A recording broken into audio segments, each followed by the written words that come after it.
Extremely toxic best friend story time. So when I was in 8th grade, there was this boy. And this boy would go around telling almost every girl that he liked her.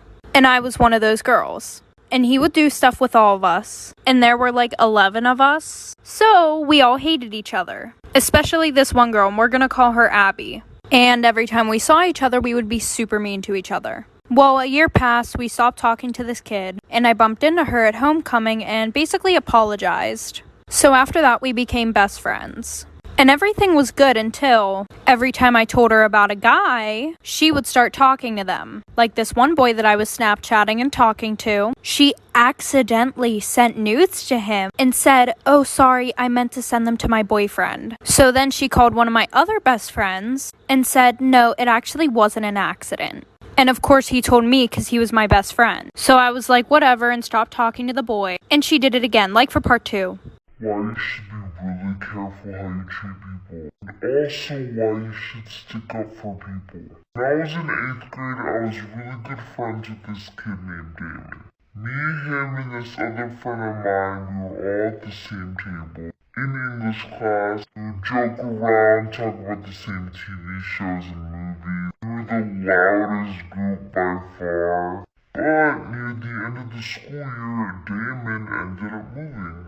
And it really sucked, but we said goodbye to Damon, who I should tell you was this small, short, funny, wisecracking kid. Didn't matter what you threw at him, he was super witty. So we said goodbye to him, we all went to 9th grade. It was either the end of 9th grade or the middle of sophomore year that I saw Damon again.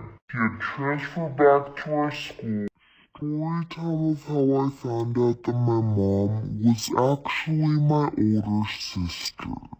My older sister never really liked me as a child. We were never close. I never knew why, but I was guessing it was because of the 10-year age gap. But I'm pretty sure she hated me because she couldn't even look me in the eye. I cannot make this up. She would not look me in the eye. But she never really talked to my parents either. She kinda just kept to herself all the time. Sometimes I have vivid memories of when we were younger and she would always be arguing with my parents about something, and I always thought it had something to do with me. Well, I was right. It had everything to do with me because eventually, when I was 24, me and my sister moved into an apartment together. At the time, I was going to college to get my master's, and she was going in to get her degree. The rent was $500 a month. I know, cheap. We only paid $250 each. But the neighborhood was bad. There was a lot of crackhead, gangs. There was a shooting just about every week. I know, just crazy. Anyways, one day in the middle of the night, we get a hard banging on our door, and it's a lady calling out for help. When I opened it, she had a black eye. My name is Brooke. I was born in Orange, California. I have one older sister and one younger sister. Right before I was 2, my mom left my dad, and my dad got full custody of me and my older sister, but then shortly after, my dad moved to Japan. Dad eventually moved back from Japan, and we moved to El Paso, Texas. And when I was 4, we made it up to Northern California, which is where I live now. For years, my mom did try and have communication with me and my sister, but it never really ended up working out. When I was 4 and my sister was 5, my mom asked my dad if she could pay to fly us from Sacramento to LAX, which he did. Me and my sister showed up at the airport and the flight attendant informed us that my mom was nowhere to be found. After trying to get a hold of her for a couple hours, my dad had to eventually just fly to LAX and pick me and my sister up and then fly us back home. I grew up in a really small town. My graduating class was like 80 people maybe. And when I was in 6th grade, I went to go visit my little cousins at their house. Their house was right on the edge of these woods.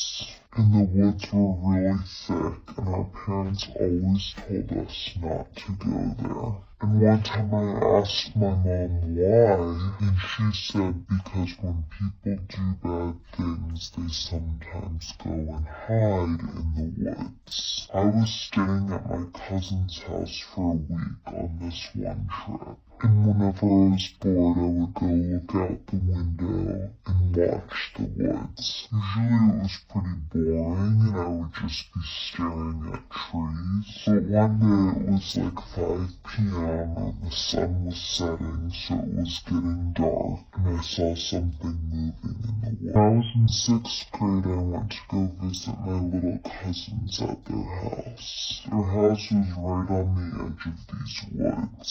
And the woods were really thick, and our parents always told us not to go there. And one time I asked my mom why, and she said because when people do bad things, they sometimes go and hide in the woods. I was staying at my cousin's house for a week on this one trip. And whenever I was bored, I would go look out the window and watch the woods. Usually it was pretty boring and I would just be staring at trees. But one day it was like 5 p.m. and the sun was setting, so it was getting dark, and I saw something moving in the woods. Storytime on how my boyfriend tried to do the nasty with my dog. Okay, so boom, we about to jump right in. So I had a really good boyfriend, and every day after school he came over to my place. Both my parents worked till late, so we had a lot of time to just have fun. So my dog was a big white Samoyed, and he was obsessed with her. This was kind of a red flag, but I ignored it because, it's a dog. We dated for 2 months and things just kept getting weird. Second red flag, he paid less and less attention. Storytime on how I sold my farts in a jar and made big money. Okay, so boom, let's get right into it. So I'm extremely broke. And because I'm broke, I did what many people would do and went to Google. I looked up ways to make money when you're dead broke as a woman. Dancers came up and also fans only. And even selling my intimates. But I served the Lord, so I didn't want to do anything involving my body in a sexual way. No, am I the asshole for having my wedding ceremony in sign language? I'm 24 female, deaf, and growing up my parents got me bilateral cochlear implants and forced me into mainstream school. Never taught me sign language, and never immersed me into my culture as a deaf person. They were actually pretty against me using ASL at all.